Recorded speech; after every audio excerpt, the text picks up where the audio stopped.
If you look at the weird stuff that Courage encounters, sometimes they have an explanation on why they are there. But one entity or being that stands out from the rest is the computer. What a loser.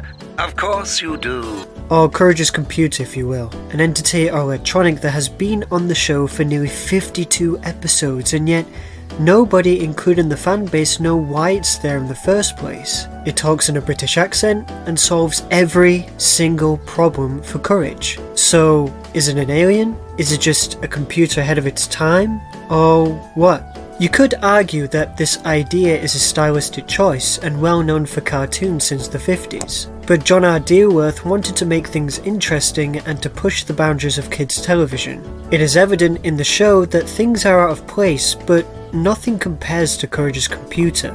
It has this mysterious aura that's just sitting there, waiting. If we go back to 1999, it makes its first ever appearance in the shadow of Courage. In the beginning of the scene, Courage is forced asleep in the attic and the computer is the only thing in there. Why isn't it downstairs in the living room or in a bedroom?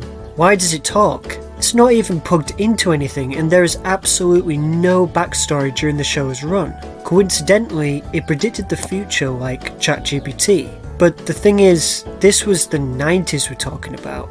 No Windows 11, no faster Wi-Fi, no ChatGPT yet, and no talking computers.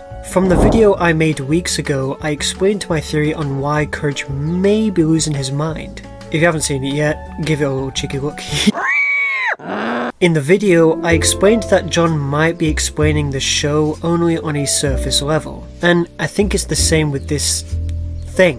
And there are a bunch of theories surrounding it. One, for example, is that it is a manifestation of Courage's coping mechanism, which, to be honest, it does actually make sense. It connects with my theory on the last video. Courage seeing his parents get put down, starting to hallucinate everything and losing his mind.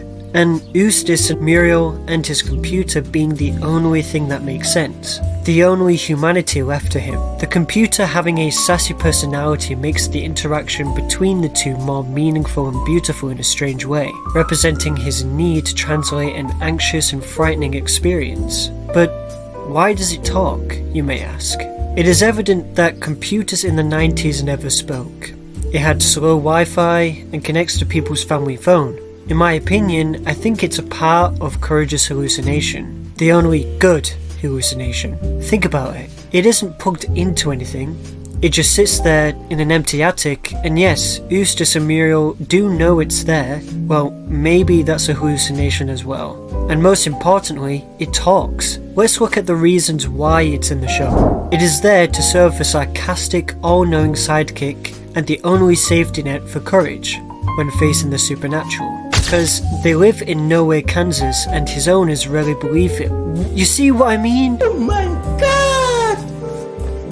Mind blown. There could be endless theories on this thing. This can't be a coincidence, right? When we look at this in a surface level, his computer is used as a comic relief, right? John Dealworth wanted to provide dark and dry humour. It is the only voice of reason. You can't deny it is the most smartest being in the show. To be honest, it tells you about the brilliant mind of John R. Dealworth, using it as a plot device for the show having a sense of charm and nostalgia. I just have this feeling that he wants us to make theories and to try solve the puzzle of the show. Intriguing to the average viewer. It doesn't leap at you, it really makes you think and try and make sense of what's actually going on. And to the final answer, for now, the computer is just Courage's sidekick, helping him out.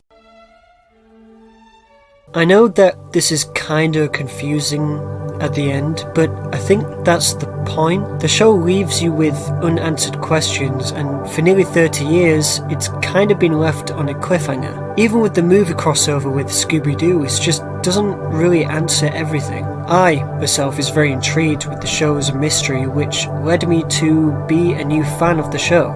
To be honest, I'm so glad to be a part of the Cartoon Network peak era as a kid. At the end of the day, all we can do is appreciate the art, intelligence and joy that John R. Dealworth brought to people over the years. And it goes to show that